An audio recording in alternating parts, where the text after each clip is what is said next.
दोस्तों, अक्सर आपने छोटे बड़े गांवों के नाम के आगे खुर्द, बुद्रुक ऐसा कुछ जुड़ा हुआ देखा होगा। ज़्यादातर महाराष्ट्र में आपको ऐसे गांव ज़्यादा देखने को मिलेंगे। अगर आप मैप पर देखने की कोशिश करेंगे तो सातारा जिले में दरे खुर्द और दरे बुद्रुक ये दो गांव आपको देखने को मिलेंगे। वैसे ही पुणे जिले का शिरोली खुर्द और शिरोली बुद्रुक इसी का उदाहरण है। अगर आप जानना चाहते हैं कि ये दो शब्द क्यों जोड़े जाते हैं तो हमारे साथ बने रहिए और चैनल को सब्सक्राइब जरूर करें, साथ ही बेल आइकन प्रेस करना मत भूलिए। दोस्तों, सबसे पहले ये जानते हैं कि गांव ये शब्द कैसे बना। अक्सर गांव ये शब्द गाय इस शब्द से प्रारंभित हुआ है।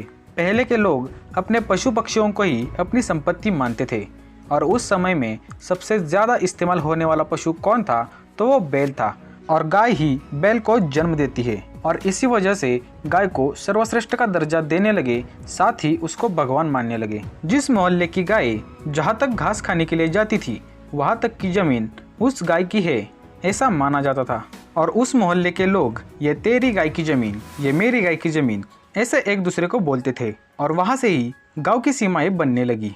अब जानते हैं खुर्द और बुद्रुक क्या होता है। देखो दोस्तों, अगर कोई नदी, नाला, रास्ता किसी गांव के बीच में से जाता है तो वे उस गांव के दो टुकड़े कर देता है। कई बार एक गांव के आधे से ज़्यादा लोग किसी दूसरी जगह जाकर स्थलांतरण करते थे।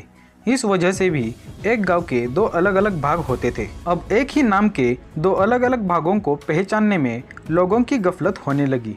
इसीलिए बड़े टुकड़े को बुद्रुक ये शब्द जोड़ा गया और छोटे टुकड़े को खुर्द ये शब्द जोड़ा गया। बुद्रुक का मतलब फारसी भाषा में बुजुर्ग ये होता है। बुद्रुक यानी कोई मुख्य अथवा बड़ा गांव और खुर्द का मतलब छोटा गांव।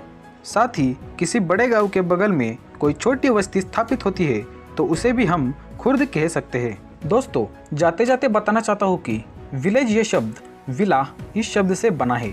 विला यानी कि घर, और ऐसे ही अनेक विला जोड़कर जो बस्ती बनाई गई उसे ही विलेज कहने लगे। तो मिलते हैं एक ऐसे ही नॉलेजेबल और इंटरेस्टिंग वीडियो में, तब तक के लिए जय हिंद।